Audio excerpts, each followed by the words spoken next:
வாரம் வாரம் இதைவிட அருகாமையில் வர முடியாது.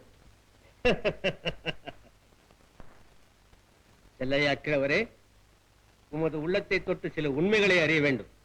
அதற்கு அடையாளமாகத்தான் தூய்மையான 2 உள்ளங்கள் தான் ஒன்றை ஒன்று தொட முடியும். துப்பாக்கி முனை உதரத்தை தான் குடிக்கும், உள்ளத்தை தொடாது. சபாஷ் பெரியவர், சபாஷ். பிரமாதமாக பேசுகிறேன். வார், உட்கார். என்ன இருந்தாலும் அனுபவத்தால் பழுத்த படம் அல்லவா? உமக்கு ஏறத்தாழ என்ன வயதாகிறது? அப்படியொன்றும் அதிகம் இல்லை. 8-10 வருடங்களை தாண்டி இருக்கிறேன், அவ்வளவுதான். 80 வயதாகிறதா? அப்படியானால் உமது 10 அல்லது 15வது வயதில்தான் நமது சமஸ்தானத்தையே நாசமாக்கிய அந்த புயலும் வெள்ளமும் வந்திருக்கும் இல்லையா? ஆமாம். அப்போதும் உங்கள் வலியன்கோட்டு சமஸ்தானத்திற்கு அதிக நஷ்டம் இல்லை. எங்கள் வள்ளுவன் குன்றம் தான் அடியோடு அழிந்தது. உங்கள் எங்கள் என்று ஏன் பிரித்து பேசுகிறீர்? வள்ளுவன் குன்றமும் எங்கள் ஆட்சிக்கு அடங்கியதுதானே? இல்லை, இப்போது வள்ளுவன் குன்றம் உங்களுக்கு அடிமையாயிருக்கலாம். ஆனால் அப்போது வள்ளுவன் குன்றம் சுதந்திர பூமி, யாருக்கும் தலைவணங்கியதில்லை. போகட்டும். வள்ளுவன் குன்றம் வெள்ளத்தால் பாதிக்கப்பட்ட போது அங்கிருந்த வள்ளுவர் மன்றம், ஐயோ, அதுவும் அழிந்தது. அந்த மன்றத்து மாணவர்களில் நான் ஒருவனே இப்போது உயிரோடு இருக்கிறேன். அது தெரியும். தெரிந்துதானே உண்மை வர சொன்னேன். பெரியவரே, சாப்பிடுங்க.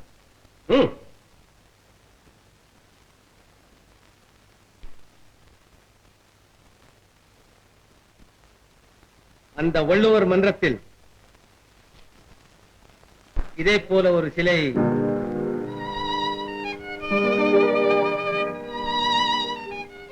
திருவள்ளுவர் சிலை. ஆமாம், ஒன்னாலான அந்த சிலையை பொங்கியெழுந்த வெள்ளம் கொண்டு போய்விட்டது. எங்கே எங்கே? வாழ்க வள்ளுவர், வாழ்க திருக்குறள். வாழ்க வாழ்க. அந்த சிலையின் கையில் உள்ள உலக உருண்டையில் விலை மதிக்க முடியாத நவரத்தினங்கள் கொட்டப்பட்டிருந்ததாமே. அந்த சிலையின் மொத்த மதிப்பு 50 லட்சம் வராகனாமே. 50 லட்சமா? அதை விட அதிகம் இருக்கும். அந்த சிலை மீண்டும் கிடைத்தால் எங்கள் வள்ளுவன் குன்றமே புதிய வாழ்வு பெறும். இளவரே, அந்த சிலை எங்கே புதைந்து கிடக்கும் என்று உம்மால் ஊகிக்க முடியும் அல்லவா? வள்ளுவர் மன்றம் இருந்த இடமே எனக்கு சரியாக நினைவில் இல்லை. பொய் பேசாதீர். நான் ஏன் பொய் பேச வேண்டும்? யாருக்காக பயப்பட போகிறேன்? கிழவரே, வலியங்கோடு திவான் சர்வ வல்லமையும் பொருந்திய ஆளவந்தாரோடு பேசுகிறோம் என்பதை மறந்து விடாதீர்கள். என்ன சிரிக்கிறீர்? இடுக்கண் வருங்கால் நகுக. இது வள்ளுவர் வாக்கு.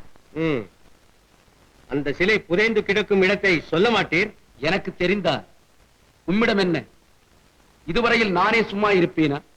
என் ஊர் மக்களிடம் சொல்லி உயிரினும் மேலான அந்த சிலை 1000 அடிக்கு கீழே கிடந்தாலும் மேலே கொண்டு வந்திருக்க மாட்டேனா?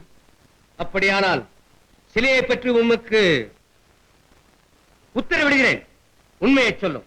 தூக்கு மேடையில் நிறுத்தி கேட்டாலும் இதுதான் பதில். திமிரு பிடித்த கிழவண்ணி.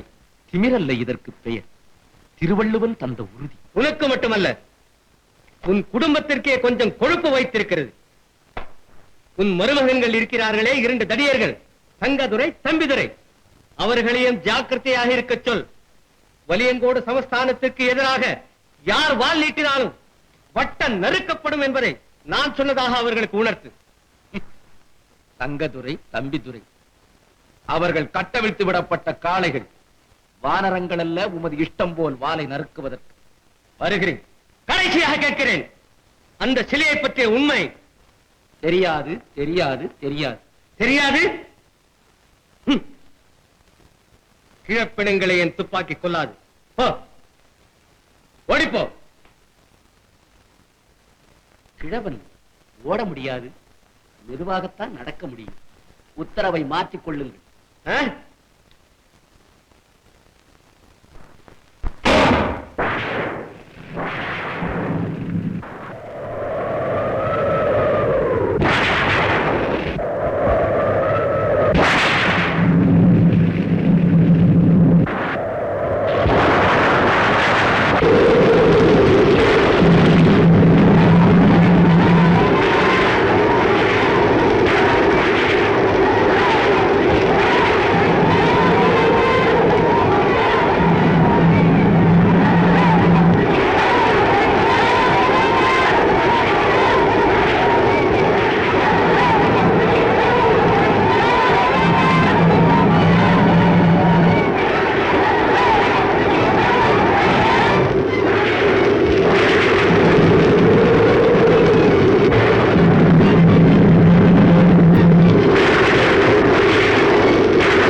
நான் மட்டும் பார்க்காமல் இருந்திருந்தா மாமா இங்கே படமாயிருக்கான்.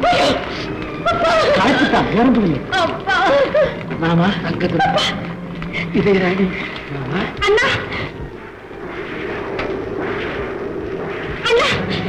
அங்கே கண்ணி, இது யாருடைய குழந்தை? ஒரு வீடு இடிஞ்சு கிடந்தது, அந்த குடும்பக்குள்ள இந்த குழந்தை அனாதையா கிடந்தது. ஐயா, என் குழந்தை, என் குழந்தை, அம்மா, அது என் குழந்தை வராது.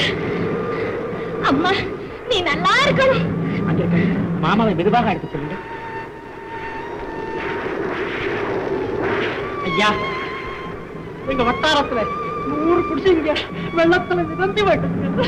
ஐயா, ஒரு மந்த பசு, 4 கடை ஆடு, ஆட்டோட போச்சு, எல்லாம் போச்சு, எங்க வாழ்வே போச்சு. ஐயா, இப்படி வருஷாவரசம் காணாறு கரபுரண்டு ஓடி எங்க வீடு வாச பிள்ளை குட்டி எல்லாம் அழிக்கிறேன். எங்களுக்கு விடுவி காலமே இல்லையா? கவலைப்படாதீர்கள். என்ன செய்வது? பலியன் கோட்டுக்கு நாம் அடிமைகளாக இருக்கும் வரையில் நமக்கு விமோசனமே இல்லைதான். இருந்தால் தற்கால சாந்தியாக என் தம்பியையும் ஊர் மக்கள் சிலரையும் பலியன் கோட்டுக்கு அனுப்பி வைத்திருக்கிறேன். நம்மை எல்லாம் ஆளுகின்ற மன்னரை ஆட்டி வைக்கிறாரே அந்த திவா, அவரை சந்தித்து வெள்ளச்சேதங்களை விளக்கி காணாத்துக்கு அடைகட்டுமாறு வேண்டுகோள் விடுக்கிறேன். மனவா, படி. மேன்மை தங்கிய வலியன்கோடு சமஸ்தானத்திற்கு வள்ளுவன் குன்றத்தைச் சேர்ந்த பாண்டியன், பல்லவராயன், சிவத்தையா, சேலையப்பன். ஐயோ, ஏதோ ஏதோ படிச்சவன் பாட்டை கெடுத்தான், எழுதுனவன் ஏட்ட கெடுத்தாங்கிற மாதிரி சோலையப்பனை வந்து சேலையப்பன் புடையப்பன் கிட்டு இருக்கிறேன். ஏப்பா பாவாடையப்பா, படிச்சது போதும் நிறுத்தப்பா. காலைங்க இதோ இருக்கு. அதிக பிரசங்கி. சரி சரி, உங்கள் வருகையின் நோக்கம், கொற்றவனை குடிமக்கள் எதற்காக சந்திப்பார்கள்? யார் அது?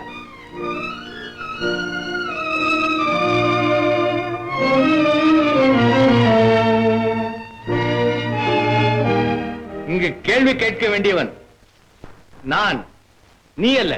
மன்னிக்கவும், வள்ளுவன் குன்றத்தில் கானாற்றில் அடிக்கடி வெள்ளம் ஏற்பட்டு அதன் காரணமாக உண்டாகும் பெருத்த நஷ்டத்தை தடுக்கும் வகையில் அவசரமாக தேவை அணைக்கட்டு ஒன்று. அணைக்கட்டு?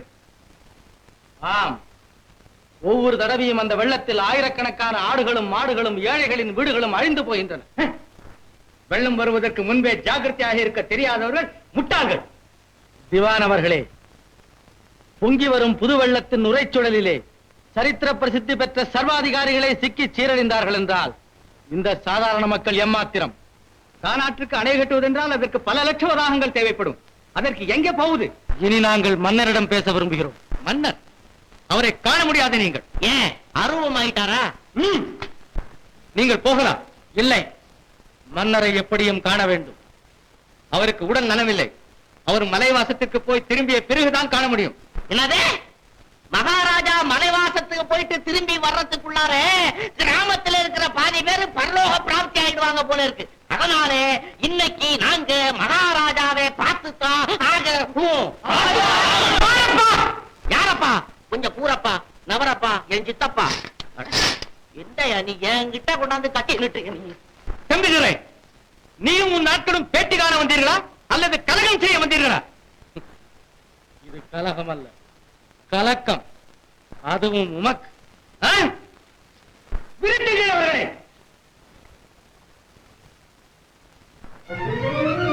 என்ன பார்க்கிறீர்கள்? விரட்டுங்கள்.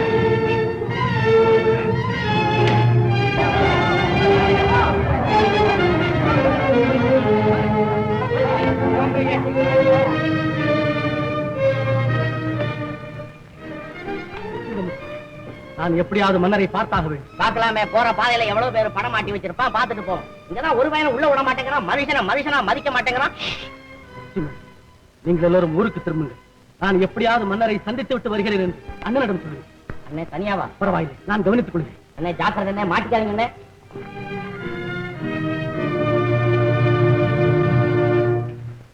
ஒன்று, 2, 3, 4, 5, 6, 7, 29 இருக்கு. இன்னொரு ஆள் குறையுது. ஒரு ஆள் உங்க திவான் தின்னுட்டாரியா? ஆமா, எங்களையும் திங்க வந்தாரு. நாங்க தப்பிச்சுட்டு ஓடியாந்துட்டோம். யோ, முன்ன அவருக்கு ஆட்டைய மாட்டைய அடிச்சு போட்டு தொலைங்க, இல்லன்னா உன் தலையை தெரிய தின்னு போடுவார. வெறும் முட்டை மட்டும் ஈட்டியை பிடிச்சி நிக்கும். போயா அதை கிண்டல் பண்ணாத. ஆமா, எனக்கு 30 ஆள் வேணும். என்ன நீ திங்க போறியா?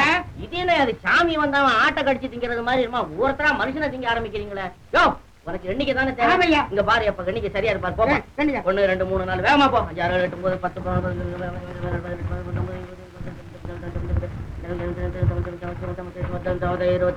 28, 29, 30. நான் என்ன 29 இருக்கு, நீ என்ன 30 இருக்கையா? நீ படிச்சாதானையா? படிக்கிற பயல்களுக்கு நீ சோறு தூக்கிட்டு போயிருப்ப. நான் உன்னையே கணக்கு கேட்கிறேன். உனக்கு எத்தனை குழந்தை? 7 குழந்தை போல இருக்கு. 7 குழந்தை போல இருக்கா? என் பெத்த அப்பனுக்கே கணக்கு தெரியல, நீ என்ன கணக்கு வந்துட்ட? இல்ல யோ, உன்னை கோட்டை வாசல்ல வச்சிருக்காங்க. நீ நிச்சயமா கோட்டை கூட தான் போற. உனக்கு 10 குழந்தைங்க. எண்ணி பாரு. நான் வச்சுமா?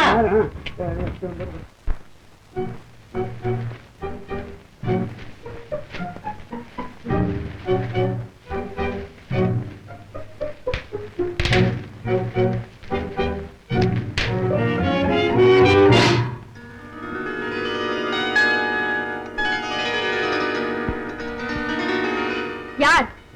திருடன், கொலைகாரன், கொள்ளையடிப்பவன், கொடியவன். இந்த மாளிகையிலே உள்ள அவ்வளவு பேரையும் கொன்று குவித்து விட்டு தேவையானவற்றை எல்லாம் எடுத்து போக வந்த பலாத்கார பயங்கரவாதி என்றெல்லாம் எண்ணி பயப்படாது. அப்படியே இருந்தாலும் எதற்காக பயப்பட வேண்டும்? அரண்மனையிலே பிறந்து விட்டு அதோடு ரதகஜ துரக பதாதிகளோடு பரவரிசை வைத்திருக்கிற உங்களுக்கு தனிப்பட்ட ஒருவனை பார்த்ததும் இவ்வளவு பயம் ஏற்படலாமா? அதிர்கட்டும். நீங்கள் யார்? வள்ளுவன் குன்றம் தெரியுமா? கேள்விப்பட்டிருக்கிறேன். அங்குள்ள மக்கள் தலைவர் தங்கதுரையை தெரியுமா? கேள்விப்பட்டிருக்கிறேன். மக்கள் என்று கேள்விப்பட்டிருக்கிறீர்களா? என்ன? ஒன்றுமில்லை. தங்கதுரை என் அண்ணா. என் பெயர் தம்பிதுரை. ஓஹோ, கொள்கை வீரர். இப்படி குறுக்கு வழியில் வரலாமா? என்ன செய்வது? அரசரை பார்க்க முடியாமல் வழிமறைத்திருக்கிறதே திவான் எனும் நந்தி. சற்றே விலகியும் பிள்ளாய் சன்னிதானம் மறைக்குது என்று பாடியிருக்கலாமே. பாடலாம். கல் நந்தி கூட விலகியதாக கதை இருக்கிறது. ஆனால் கல்லினம் கடிய மனம் படைத்தவராயிற்றே உங்கள் திவான். அது சரி, அரசரை நீங்கள் எதற்காக பார்க்க வேண்டும்? அரசர் ஆண்டவனின் அவதாரம், பூர்வ ஜென்மத்து புண்ணியத்தால் புவியாளும் வரம் பெற்ற புனிதர் என்றெல்லாம் கூறுகிறார்களே, அந்த விசித்திர பிறவியை வேடிக்கை பார்க்கலாம் என்றுதான். போதும். என் தந்தையை பற்றி என்னிடமே கேலி பேசுவதற்கு என்ன தைரியம்? அம்மை, அரசர் மக்களின் பிரதிநிதி. அவரை மக்கள் பார்க்க அனுமதி இல்லை என்றால் அவர் அபூர்வ பிறவியாகத்தானே இருக்க வேண்டும். இப்போது நீங்கள் அரசரை பார்க்க வேண்டும் இல்லையா? பிறகு என்ன, உங்களையா பார்க்க வந்தேன்? அரசரைத்தான் அவசியம் பார்க்க வேண்டும். சரி, சற்று இங்கே காத்திருங்கள். நான் போய் அப்பாவிடம் சொல்லுகிறேன். நம்பிக்கொண்டிருக்கலாமா? நல்லது செய்பவர்களைத்தானே இந்த உலகம் நம்புவதில்லை.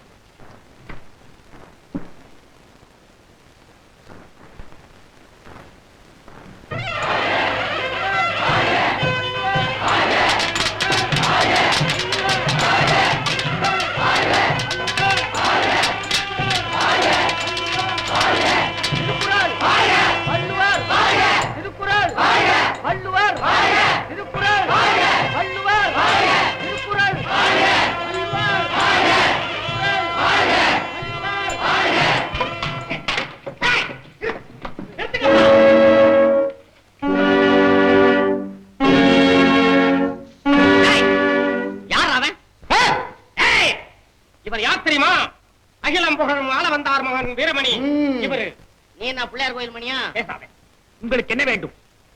இவங்களுக்கு இப்ப வேண்டியது உததான்.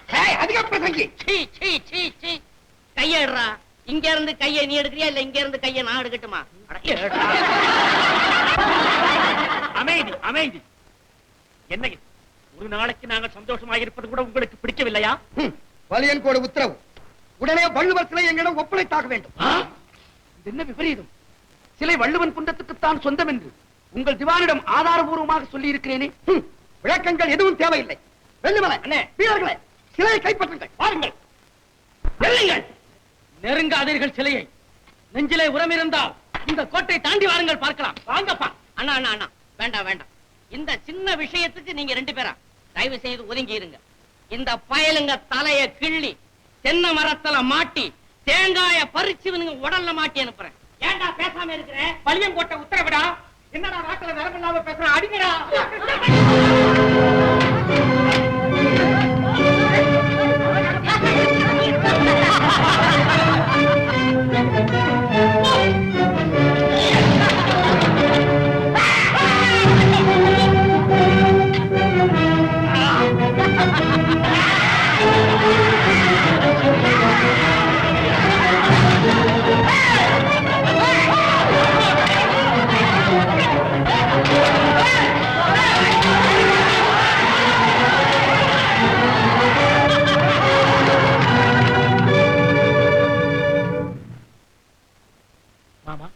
இனிமேல் திவான் சும்மா இருக்க மாட்டான். சிலையை கைப்பற்ற பெரும் படை கொண்டு வரவும் தயங்க மாட்டான். அப்படி வள்ளுவன் குன்றம் வலியன் கோடு இரண்டிற்கும் இடையே நிகழும் சுதந்திர போராட்டத்திற்கு இந்த சிலை காரணமானது கண்டு எனக்கு பெரும் மகிழ்ச்சி. எதிரி வலிமை கொண்டவன் என்கிற போது அவசரப்பட்டு அவனிடம் மோதிக்கொள்வது ஆபத்து. அப்படியானா சிலையை யாருக்கும் தெரியாமல் ஒளித்து வைத்து பாதுகாக்க வேண்டியதுதான் இப்போது செய்யக்கூடிய முடிவு. சரி, அந்த பொறுப்பை யாரிடம் ஒப்படைக்கலாம்? எங்கள் தலைவர் நீங்கள் இருக்கும்போது வேறு யார் பொறுப்பு? வள்ளுவன் குன்றத்து மக்களின் நம்பிக்கைக்கு பாத்திரமான தாங்களும் தம்பித்துறையும் தான் வள்ளுவர் சிலையை காப்பாற்ற வேண்டும். உலகிற்கு ஒளி வழங்கிய புலவர் பெருமான் இன்னும் ஒளிந்து கொண்டிருக்க வேண்டிய நிலை போல். வள்ளுவர் திருக்குறள், வள்ளுவர் திருக்குறள்.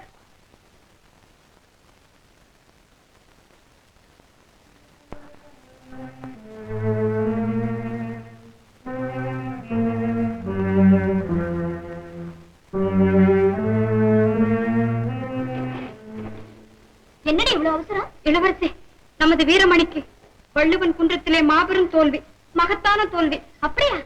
இங்க வா.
பொசுன்னு கீழே போடுங்கடி. வெற்றி பெற்ற மாமனுக்கு வீர வாழ்த்து பாடுங்கடி.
தம்பி, எதிர்பாராத ஒரு போராட்டத்தில் நாம் இருவருமே திடீரென்று சேர்ந்து சாகும்படி நேரிட்டு விட்டார்.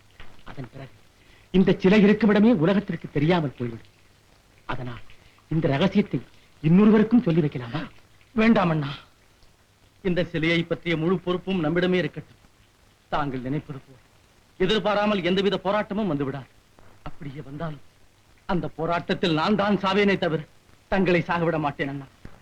தம்பி, அண்ணா, தம்பி, நம்முடைய சகோதர பாசம் தாய்நாட்டு பாசத்தை வளர்க்கட்டும்.